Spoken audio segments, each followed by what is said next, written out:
Today we're going to be talking about bacterial conjugation.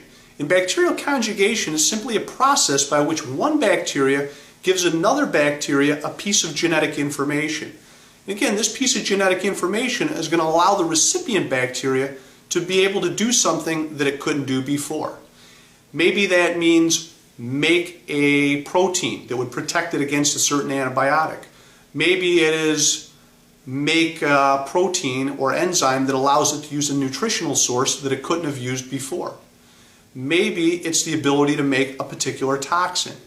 In any case, what's going to happen here is this recipient bacteria is going to be able to do something it couldn't do before.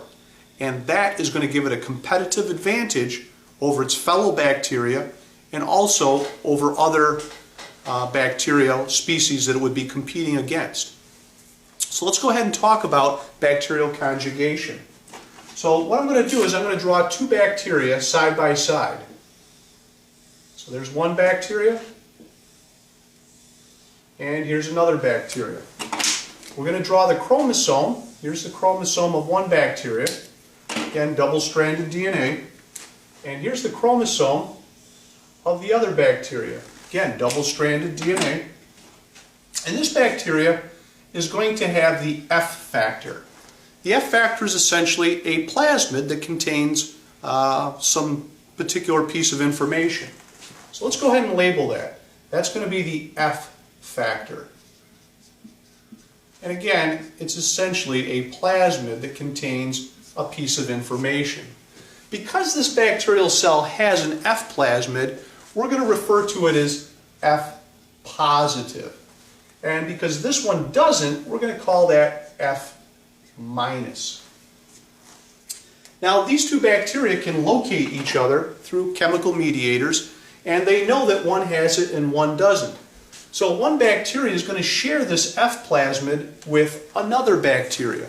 And usually these bacteria are of the same species or they're closely related.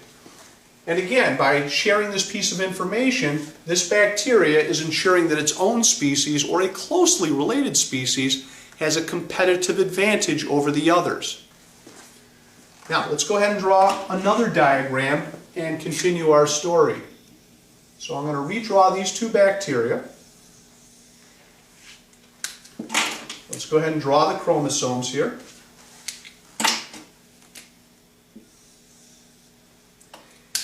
And this F factor contains information to make a pilus.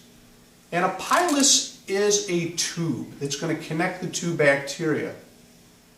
A pilus is used for attachment. Bacteria have pili, or a pilus, which is used for attachment. And this is going to be a specialized pilus. It also is used for attachment.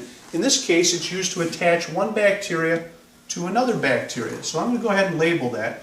That is a sex pilus. And it's essentially going to be a hollow tube. And let's go ahead and put our F factor in here.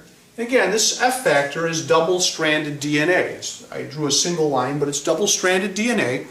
And what's going to happen here is one of these strands is going to become unbound. It's going to become disconnected. And we're going to transfer that strand through the sex pilus to the other bacteria. Now let's go ahead and draw a third diagram and show the finished product.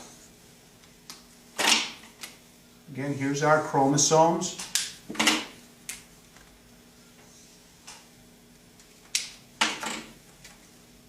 Here's the F factor. And one of the strands, remember this is double-stranded DNA, one of the strands is going to be threaded through the sex pilus into the other cell. So there it is right there.